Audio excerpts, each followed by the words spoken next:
Olá, eu sou Cosme Massi. Trataremos do tema A Vida Futura, segundo o Espiritismo. Allan Kardec, na obra O Céu e o Inferno, publicada no ano de 1865, formula questões muito importantes sobre o tema A Vida Futura. Questões que nos fazem refletir acerca de se continuamos ou não após a morte. O que é esta vida após a morte? Esses questionamentos Kardec formulou já no começo da obra, no primeiro capítulo. Vejamos as perguntas que Kardec apresenta para nós. Vivemos, pensamos e operamos. Eis o que é positivo. E que morremos não é menos certo. Mas, deixando a terra, para onde vamos? Que seremos após a morte? Estaremos melhor ou pior? Existiremos ou não? Ser ou não ser tal alternativa? Veja que essas questões exploram dois pontos fundamentais: a continuidade ou não da vida após a morte e qual é a natureza daquilo que ocorre conosco após a morte, se a gente continua após a morte do corpo. Continua Kardec: para sempre ou para nunca mais? Ou tudo ou nada? Viveremos eternamente ou tudo se aniquilará de vez? Perguntas muito importantes que buscaremos respostas naquilo que Kardec nos apresenta nas suas mais diversas obras. Vejamos então que respostas as filosofias em geral, e em particular a filosofia espírita, nos oferece. Quais são as respostas possíveis para essas questões? Começando numa análise um pouco mais geral das respostas, para depois buscarmos um aprofundamento nas possíveis respostas para as questões que foram formuladas. Vejamos. Como o materialismo responderia às questões formuladas? A resposta materialista é talvez a resposta mais simples. Nada há após a morte. Se nada há após a morte, todas as perguntas se esvaziam. Não há mais necessidade de perguntar o que acontece depois da morte, uma vez que nada há após a morte. Para a visão materialista, o indivíduo que pensa, que sente, que quer, nada mais é que o cérebro ou o corpo como um todo. Aniquilado o corpo, aniquila-se a consciência, o ser pensante deixa de existir.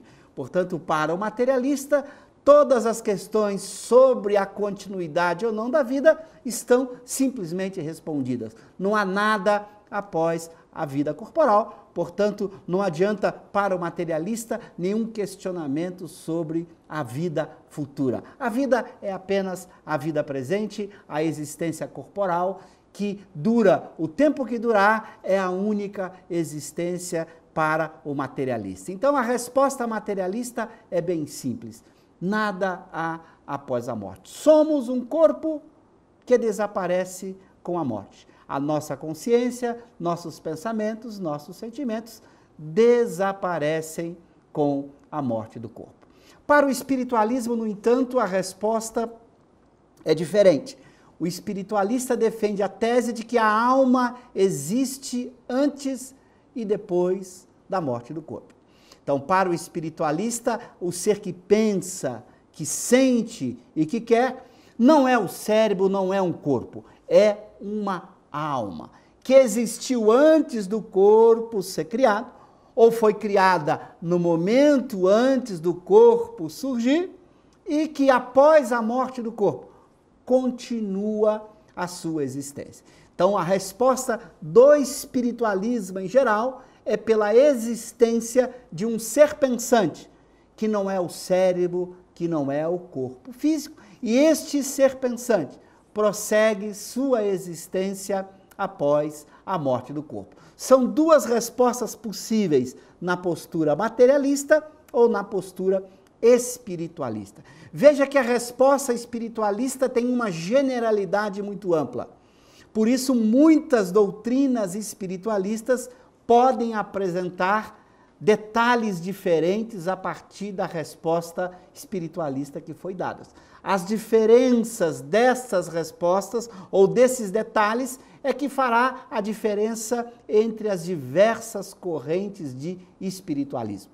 Nós vamos aprofundar uma determinada corrente de espiritualismo, que é o que a gente chama de espiritismo, que aceita que há no homem uma alma e vai discutir de que maneira ocorre a sobrevivência desta alma após a morte do corpo. Então vejamos o que há de comum ou de diferente nessas diversas concepções espiritualistas acerca do homem, acerca da continuidade da vida. Então não vamos discutir aqui a tese materialista, porque esta tese, a questão já está totalmente resolvida. Não há o que falar para o materialista acerca da vida após a morte. Então vamos discutir o pensamento espiritualista e veremos como as diversas correntes de espiritualismo interpretam a questão da vida após a morte. Vejamos então quais são as diversas doutrinas espiritualistas e de que maneira essas doutrinas respondem à questão da vida após a morte do corpo. Há entre todas elas pontos em comuns. Um primeiro ponto em comum entre todas as doutrinas espiritualistas é o seguinte: a felicidade ou a infelicidade da alma após a morte, ou as penas e gozos futuros. Este é um ponto comum. Qualquer que seja a corrente espiritualista que se adote, eles têm um ponto em comum, que é sobre a felicidade ou a infelicidade que a alma terá após a morte. Então, as diversas doutrinas acreditam que a alma após a morte será infeliz ou será feliz. Veremos depois quais são as condições desta felicidade ou desta infelicidade. Mas esse é um ponto em comum chave do espiritualismo. As doutrinas espiritualistas em geral acreditam que após a morte do corpo, a alma será feliz ou a alma será infeliz. Veremos depois quais serão essas condições. O segundo ponto fundamental são as divergências que há entre as diversas correntes espiritualistas. A primeira dessas divergências diz respeito à natureza das penas e dos gozos. Que tipo de alegria ou de sofrimento, qual é a sua natureza para o espiritualista? Há um sofrimento de que tipo? A alma sofre dores físicas, morais, emocionais, psicológicas? Qual é o sofrimento ou alegria da alma após a morte? Esse é um ponto fundamental que vai gerar divergências entre as diversas correntes espiritualistas, como a gente vai ver daqui a pouco ao longo da nossa discussão. O segundo ponto que vai criar divergências entre as diversas doutrinas espiritualistas são as condições determinantes das penas e dos gozos.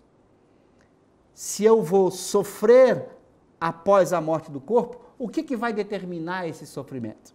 Se eu vou ficar feliz após a morte do corpo, o que vai determinar esta felicidade? Que condições eu devo cumprir na terra para ser feliz após a morte? Ou que condições eu devo cumprir para ser infeliz após a morte? Verificaremos que as diversas doutrinas espiritualistas apresentam essas divergências quando tentam explicar esses dois pontos.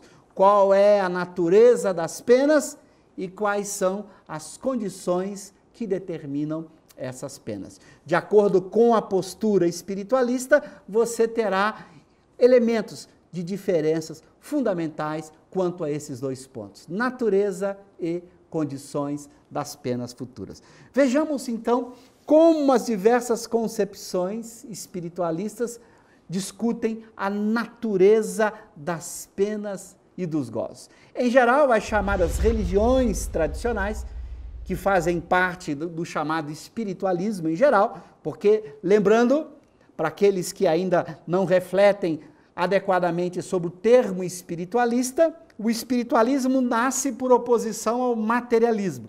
Nós vimos que para o materialismo, quem pensa, quem sente é o corpo. Para o espiritualista é a alma. Então, são espiritualistas todos aqueles que acreditam que há no homem uma alma que sobrevive à morte do corpo. Por isso, as religiões tradicionais, todas elas são doutrinas espiritualistas. O que pensam, então, as religiões tradicionais sobre a natureza e as penas e os gozos futuros? Qual é a natureza? Do que é formado? O que constitui este sofrimento ou essa alegria? As religiões tradicionais têm alguns elementos chaves nessa natureza. Elas dizem o seguinte: a natureza dos prazeres ou dos tormentos ou dos sofrimentos da alma são físicos. Há um elemento físico por trás do prazer ou por trás da alegria. Por isso, as doutrinas espiritualistas que prescrevem um céu ou inferno colocam condições físicas de sofrimento ou de alegria. Então, nas doutrinas que tratam do inferno, o indivíduo sofre torturas físicas, sente dores físicas. A mesma coisa diz respeito às alegrias. Ele tem certos prazeres materiais. Há uma reprodução em muitas doutrinas espiritualistas daquilo que é o prazer ou o sofrimento do corpo. Aqui na Terra, os prazeres e sofrimentos físicos são representados após a morte pelas doutrinas espiritualistas da mesma forma. Há prazeres ou há dores físicas. Na visão espírita, nós vamos encontrar uma primeira grande divergência entre os espiritualistas tradicionais e o espiritismo. A primeira grande divergência diz respeito a esse tipo de alegria ou de dor que a alma sente após a morte. Para o espírita, toda alegria, toda tristeza da alma é principalmente de natureza moral. Não há um componente físico por trás dessa dor ou por trás desta alegria. Isso porque para o espírita, a alma não tem um corpo parecido com o corpo físico. Não é um corpo de natureza física como o nosso. Embora no espiritismo a alma tenha um corpo chamado perispírito, uma estrutura que lhe permite interagir com a natureza, agir sobre o mundo, fazer a sua interação com outras almas, com outros espíritos, esse corpo não tem uma estrutura física similar à nossa. Ela não tem uma estrutura de dor e de alegria parecida com a nossa. Então, os sofrimentos são muito de natureza moral. Nós veremos que pode haver, no caso da alma, alguns sofrimentos de natureza psicológica que refletem determinadas características dos sofrimentos físicos, como veremos, mas não são propriamente sofrimentos físicos. A alma ou perispírito, no caso da doutrina espírita, esse espírito que possui um perispírito não sente frio ou calor, não tem sua estrutura física consumida por nenhuma doença, por nenhum desarranjo na sua estrutura física. Embora ele tenha uma estrutura física que lhe permite ter sensações, ter percepções sobre o mundo, sobre as coisas à sua volta, eles não sofrem as limitações físicas de dor e sofrimento que o corpo físico oferece. Assim, por exemplo, em O Livro dos Espíritos, no item 257, ao estudar no ensaio teórico das sensações dos espíritos, Kardec vai mostrar que o espírito tem percepções, tem sensações, mas não pelos mesmos mecanismos que nós temos. Então, eles não enxergam pelos olhos tal como nós enxergamos. Embora na aparência o espírito pode aparecer com olhos, ele não enxerga pelos olhos. A sua percepção se dá em todo o seu ser. Então ele não pode ter um sofrimento físico em seus olhos. Ele pode ter dificuldade de enxergar de natureza moral, psicológica. Ele pode ter alguma limitação na sua percepção, mas essa não é uma limitação física, é uma limitação psicológica, moral, dadas as suas condições morais. Então um espírito muito evoluído pode ver a distância, pode enxergar numa distância muito maior do que um espírito menos evoluído. Mas isso não se dá por uma limitação física, isso se dá por uma capacidade que tem o espírito de ampliar as suas percepções a partir do seu progresso intelecto-moral. Então há diferenças fundamentais quanto a essa natureza no que diz respeito ao sofrimento, à alegria do espírito após a morte para o espírita.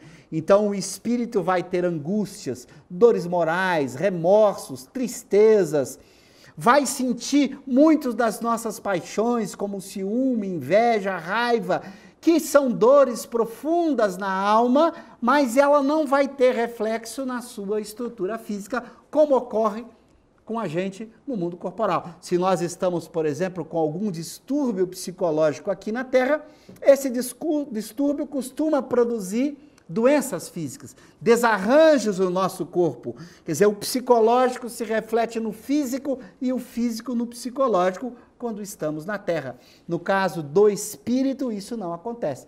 O espírito não vai sentir efeitos físicos dos seus efeitos morais. Então, se ele tiver com tristeza, isso não vai refletir em nenhum desarranjo na sua estrutura física a ponto de lhe causar dor. A sua dor é uma dor moral, psicológica, não é uma dor física. Você não pode agredir um espírito fazendo com que ele sofra alguma dor por esta agressão. A agressão será psicológica. Ele poderá se sentir agredido e incomodado com essa agressão, mas você não poderá danificar o seu corpo perispiritual, agir sobre ele fisicamente, tal como nós agimos com o corpo físico. Então, as percepções, as sensações, a forma como nós interagimos com o espírito após a morte é muito diferente da forma como nós interagimos com o corpo aqui na Terra.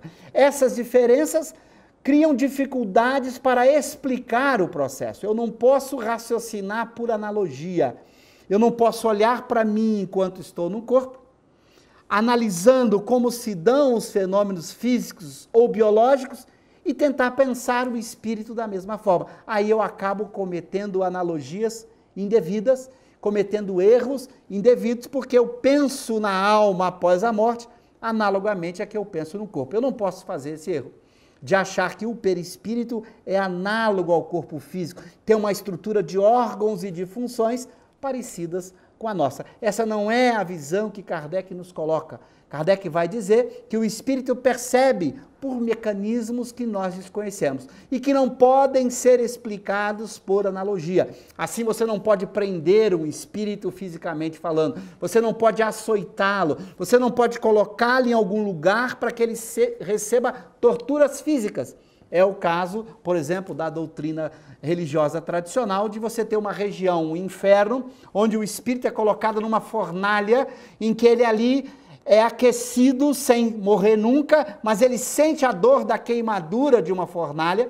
Isso ocorre nas descrições do inferno em muitas religiões tradicionais. Já não ocorre na visão espírita. Você não pode aprisionar o espírito em algum lugar, fazer torturas físicas para com ele.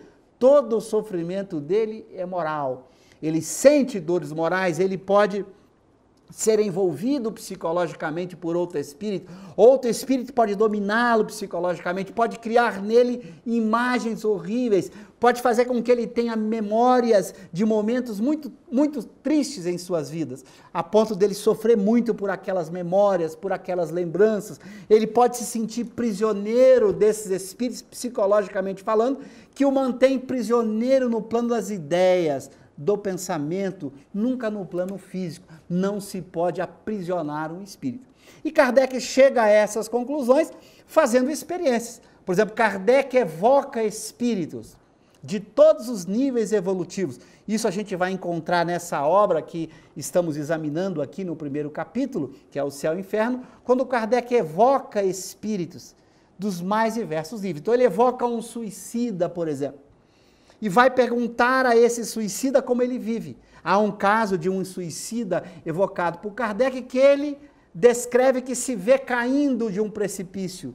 Ele não consegue deixar de se ver caindo, porque ele se matou se atirando de um precipício, chocando-se com rochas lá embaixo.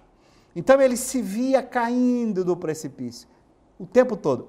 Não é que ele, espírito, estivesse caindo com o seu perispírito o tempo inteiro num precipício. Não é isso. Mas ele se via desse jeito. E Kardec vai conversando com ele, ajudando a sair daquele estado em que ele se encontrava. aquele estado psicológico de se ver caindo e ter toda a lembrança e a dor proveniente da queda. Então ele sentia aquele impacto, ele tinha aquela memória do impacto que ele sofreu quando ele caiu. Então este espírito em particular que Kardec evoca, nos demonstra um pouco dessa natureza do sofrimento. Ele não estava preso em algum lugar, ele não estava submetido a uma região de tortura.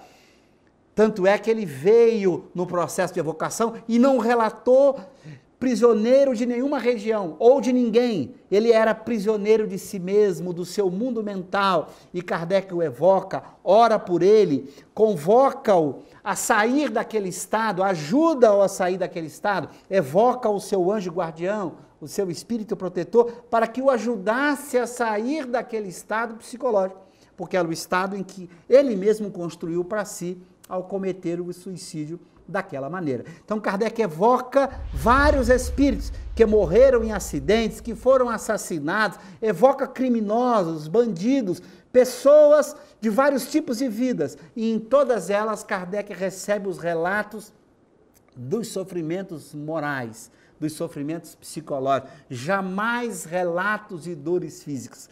Quando o espírito relata algo parecido com uma dor física, você encontra sempre o elemento psicológico por trás. Aquele espírito que se vê sendo corroído pelos vermes ao longo do seu processo de morte.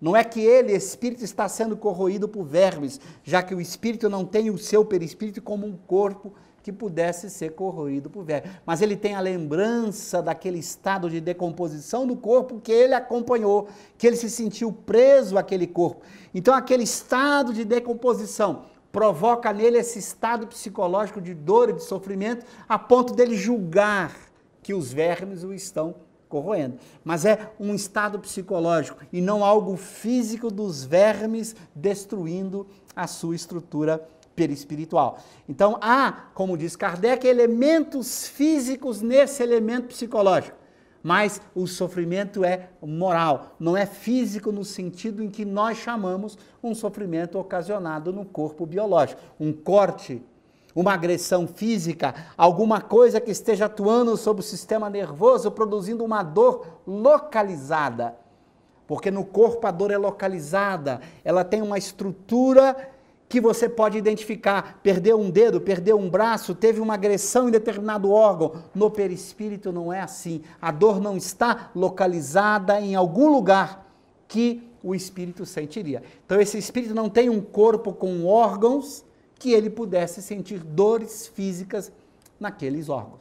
Então há diferenças fundamentais na natureza dessas dores físicas. Esse é um elemento muito importante. Não há, portanto, dores físicas, há apenas dores e sofrimentos morais.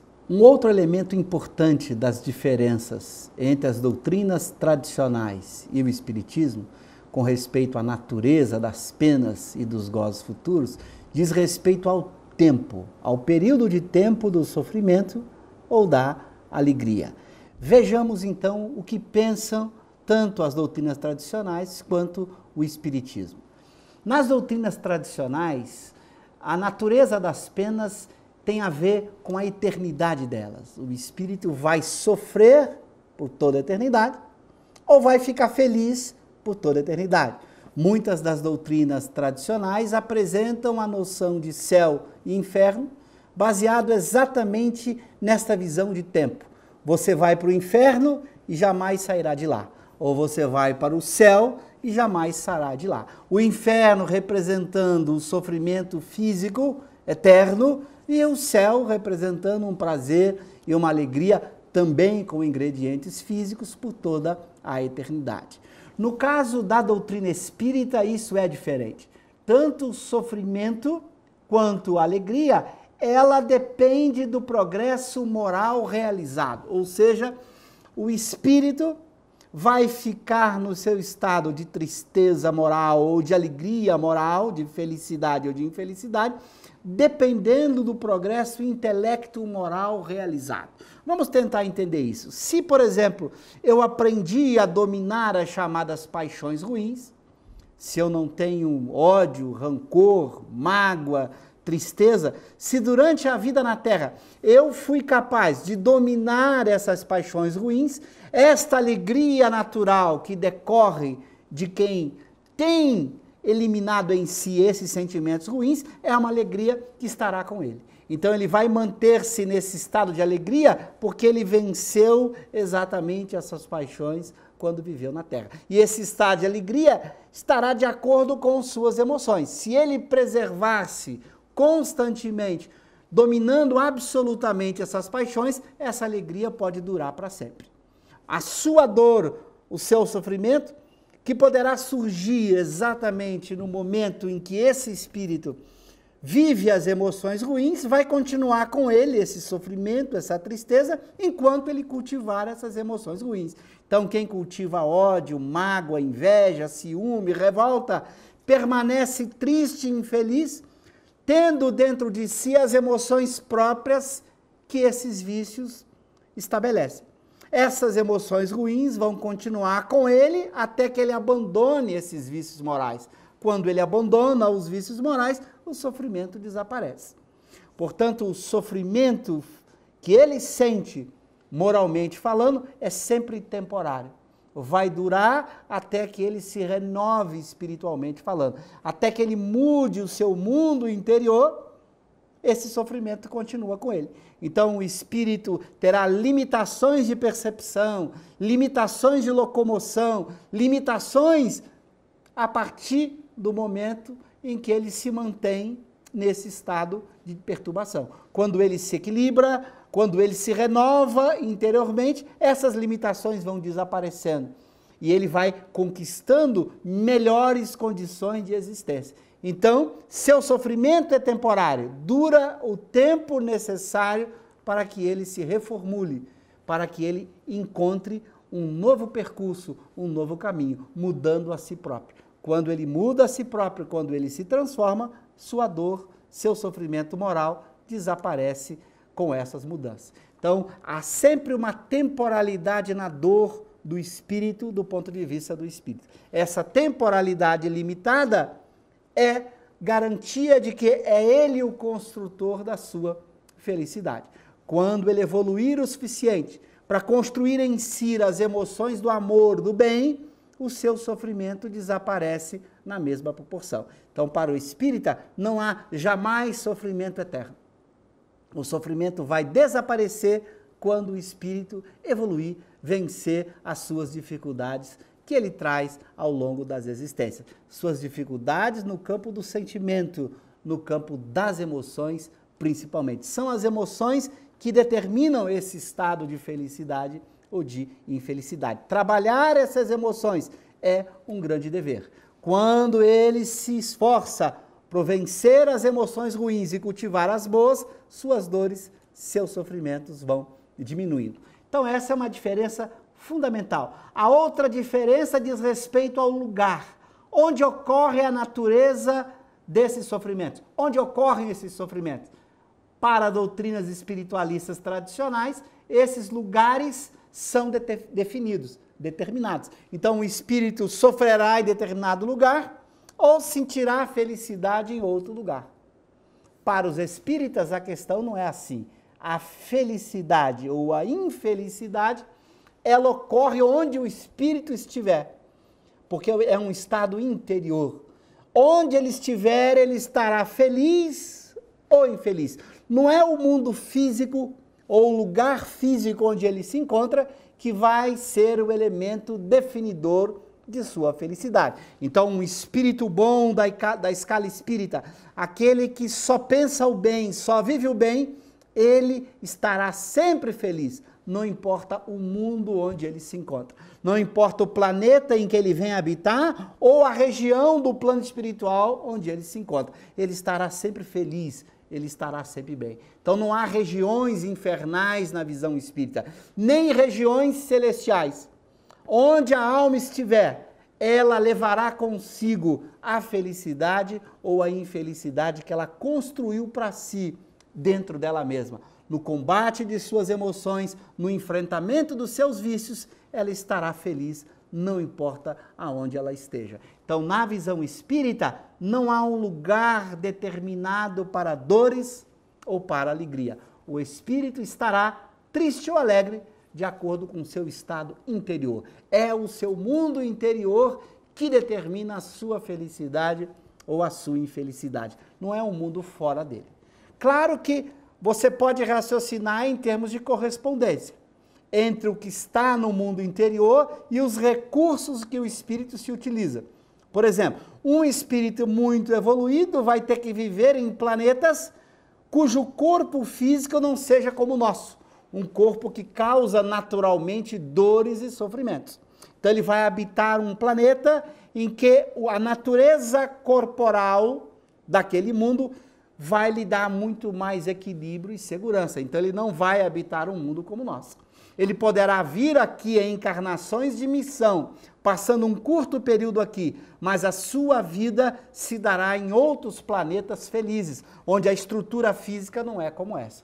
Então esse espírito que já dominou todos os seus vícios, venceu tudo aquilo de ruim que ele traz em si, ele vai habitar mundos de felicidade, onde o corpo físico daquele mundo em que ele vai reencarnar tem características diferentes. Mas como espírito, fora de um corpo físico, de um mundo qualquer, ele permanece sempre feliz, sempre equilibrado, não importa em que região do plano espiritual em que ele se encontra. Então, se esse espírito bom, esse espírito equilibrado, visita um mundo primitivo, onde ali habitam seres muito imperfeitos, cuja região espiritual daquele mundo é composta em sua maioria por espíritos infelizes, esse espírito, mesmo estando naquela região, ele estará feliz. Não é o mundo físico fora dele que vai lhe determinar infelicidade. É o seu estado interior. Então, quando você conquista o equilíbrio definitivo das suas emoções, quando você avança espiritualmente falando, esse estado de felicidade passa a ser permanente em você. Não depende, portanto, do mundo fora de você, depende do mundo dentro de você, daquilo que você é, daquilo que você conquistou. Vejamos agora um segundo grupo de divergências entre a posição das doutrinas espiritualistas tradicionais e a posição espírita.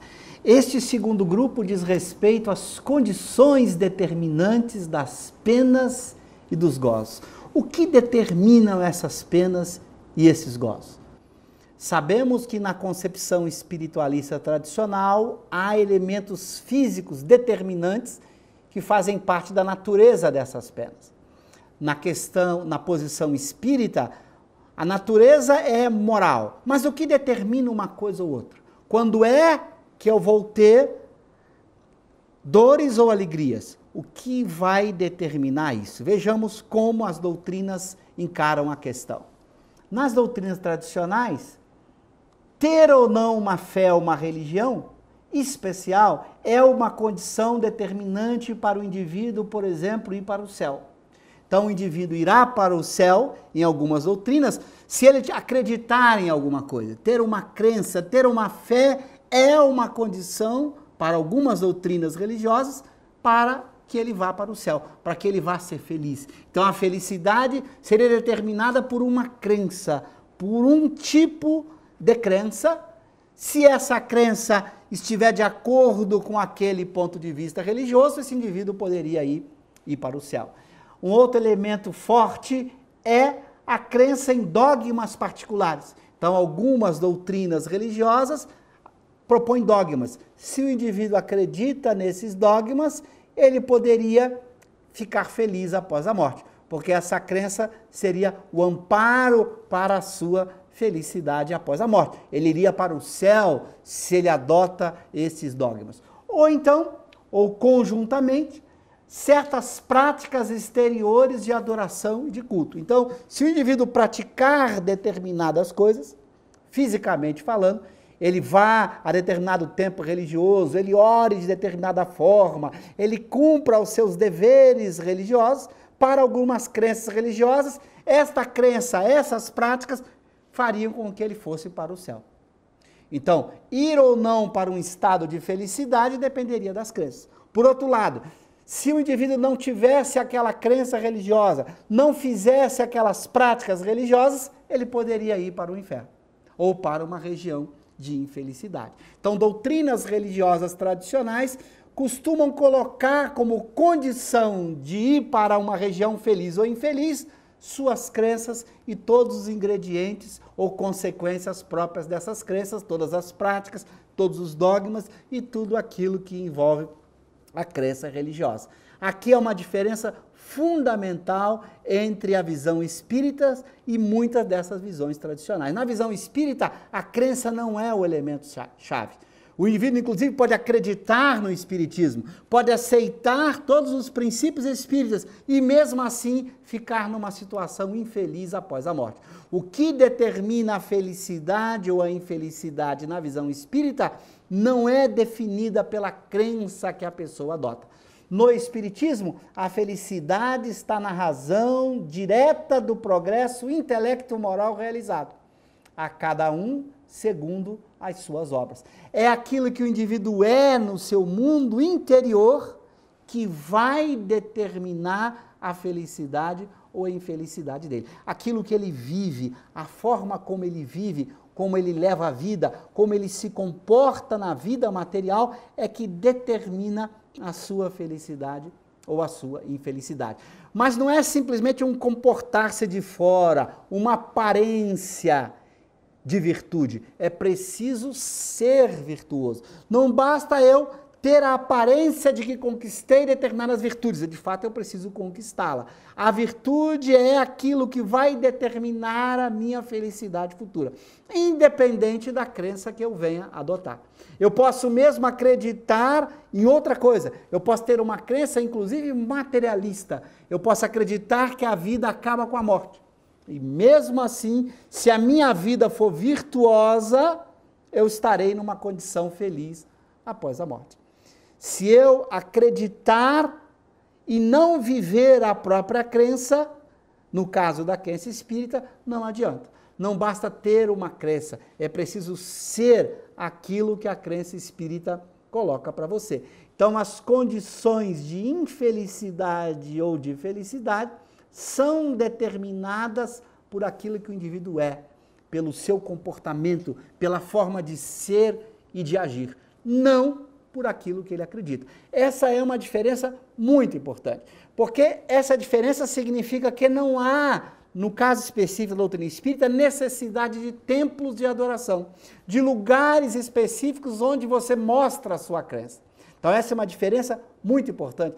Não haveria necessidade de se ter nenhum templo na visão espírita, porque não é um templo fora de você que é necessário para a garantia da sua felicidade. Não há necessidade nem mesmo que você tenha intermediários, pessoas que fariam a intermediação entre você e a divindade, ou entre você e a sua felicidade futura. O que determina a sua felicidade futura, repitamos, é a sua maneira de viver, é o seu caráter, é o seu comportamento.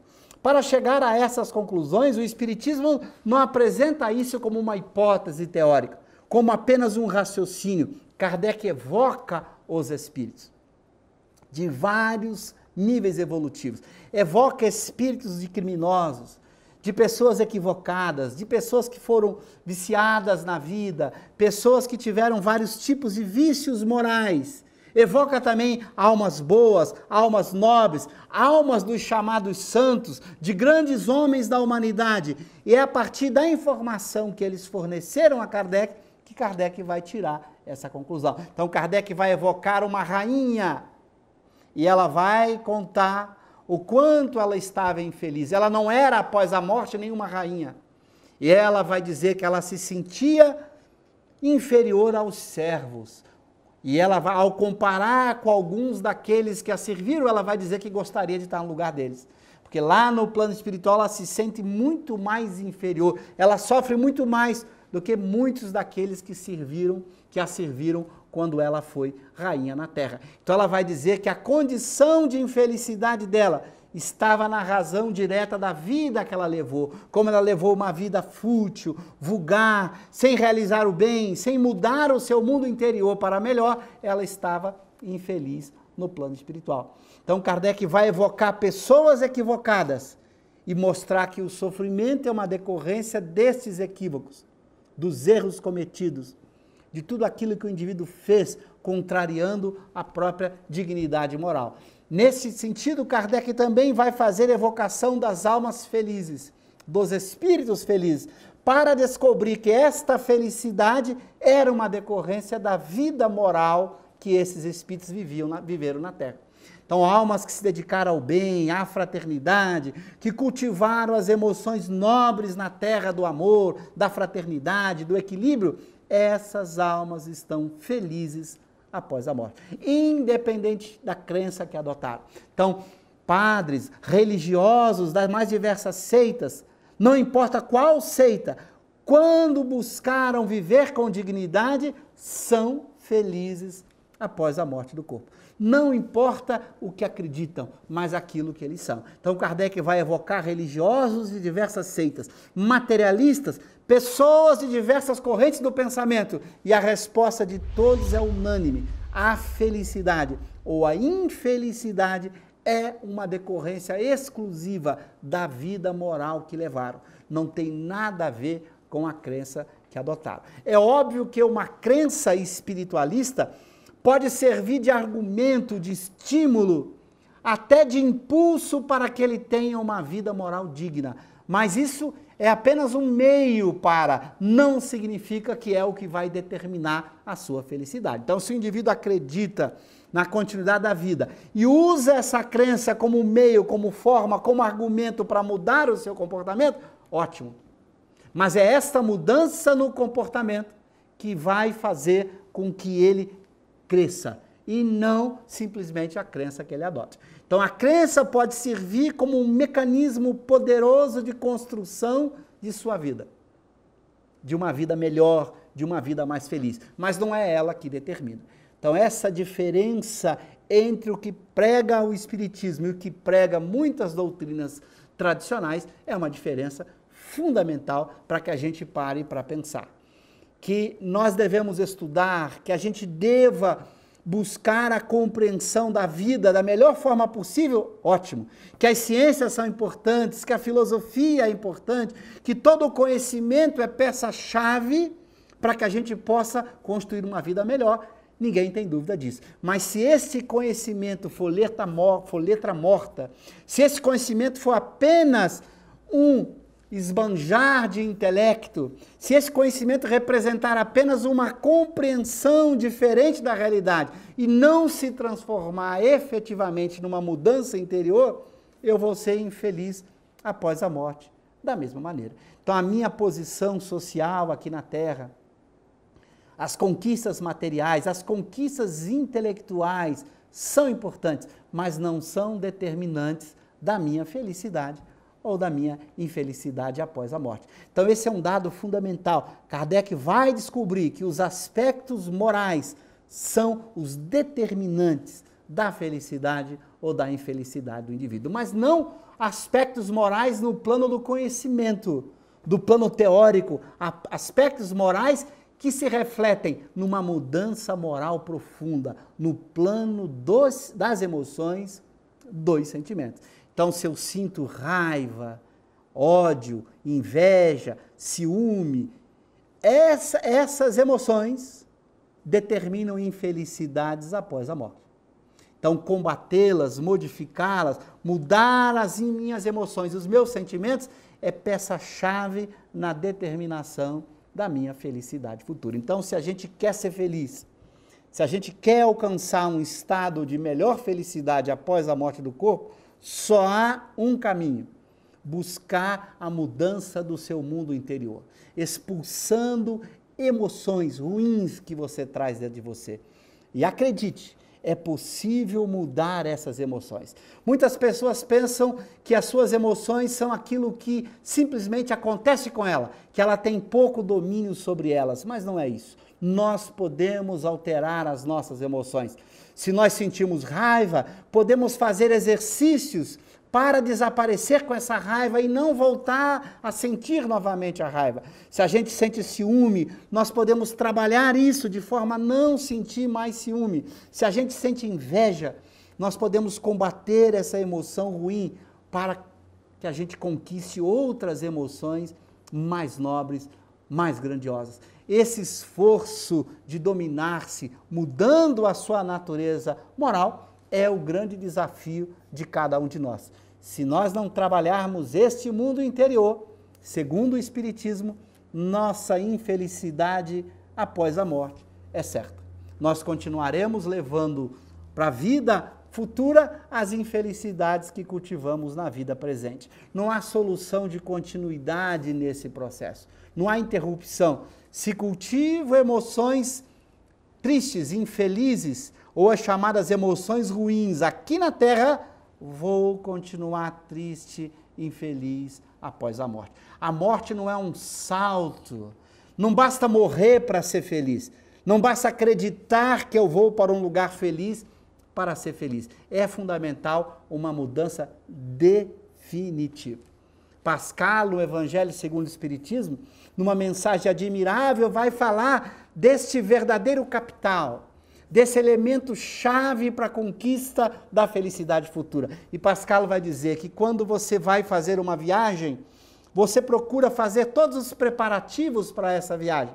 Se você vai para um país estrangeiro, você vai buscar saber qual a vestimenta que você deve usar lá, qual a moeda que você deve usar para poder estar naquele país, ali alugar o seu quarto, cuidar da sua alimentação. Então você vai buscar levar para aquele país para onde você vá as condições de uma vida melhor. Então você conhece o que vale naquele país a fim de viver melhor lá. Qual é a moeda, como funciona a vida social naquele país. Então quando você viaja para um país estrangeiro, se você não quer ficar infeliz lá, você tem que se preparar para essa viagem, sabendo como viver melhor lá. O que vai te dar felicidade lá? E Pascal vai dizer, se você quer se preparar para a vida futura, a única moeda que vai garantir uma vida feliz lá são as virtudes. As virtudes são essa moeda que você vai usar para viver melhor nesta viagem que todos nós faremos. Porque essa viagem é inadiável. Cedo ou tarde ela vai acontecer. Todos vamos voltar, vamos retornar à vida espiritual. E para que a gente retorne em condições mais felizes, que a gente possa viver lá com mais felicidade do que a gente já vive aqui, como disse Pascal, só temos uma única condição: praticar as virtudes, buscar ser um indivíduo virtuoso. Sem virtudes, eu levarei para lá a mesma infelicidade que eu já vivo aqui. Não há milagres nesse processo, são mudanças bruscas. Nada, ninguém vai me dar felicidade ou infelicidade. Nenhuma crença vai me dar isso.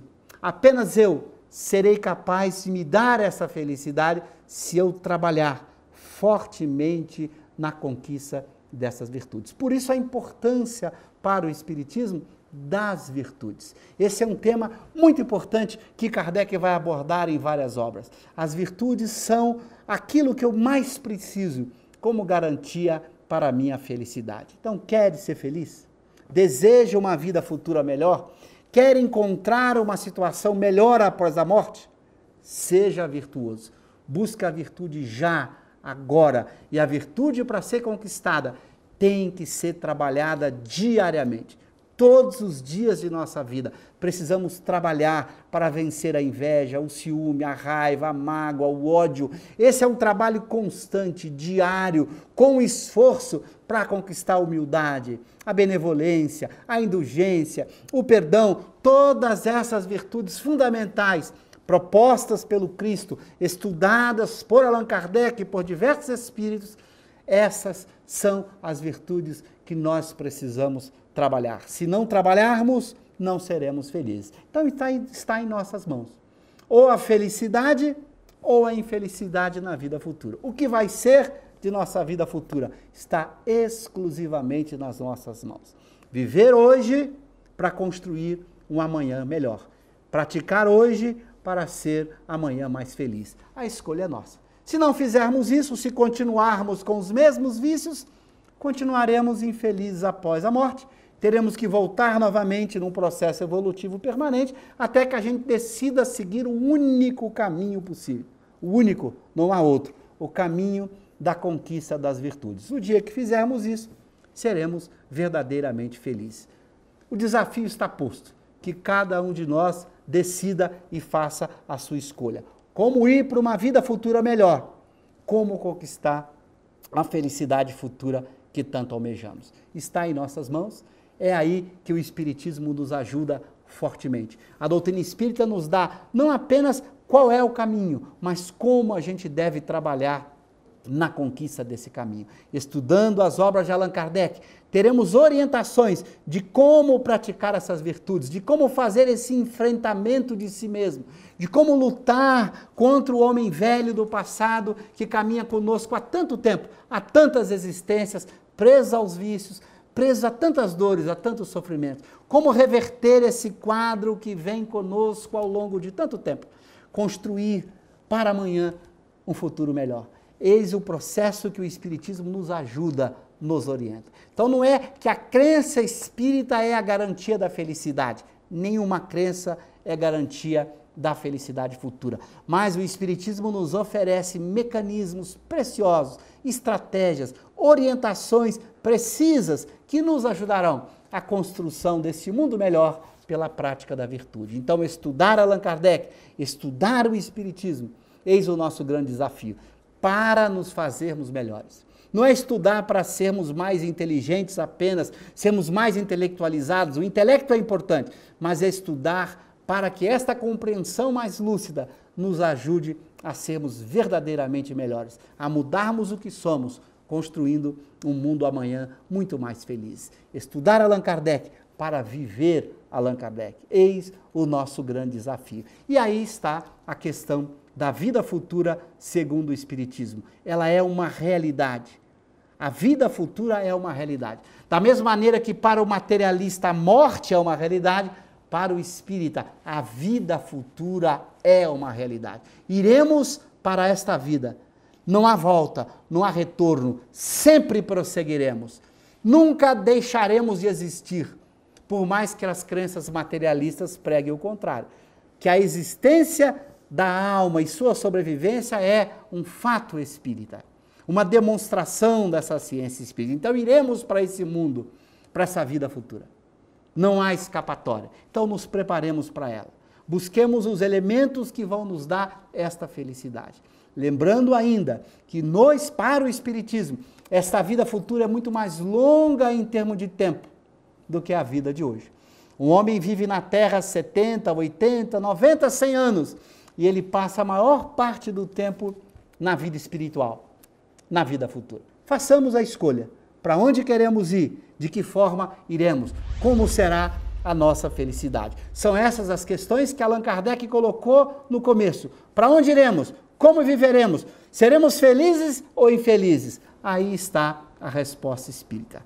Que cada um escolha o caminho que deve seguir. Busque ser feliz. Trabalhe na conquista das virtudes. É o que nós esperamos que o Espiritismo nos ajude a entender. Estudemos Kardec. Vivamos Kardec.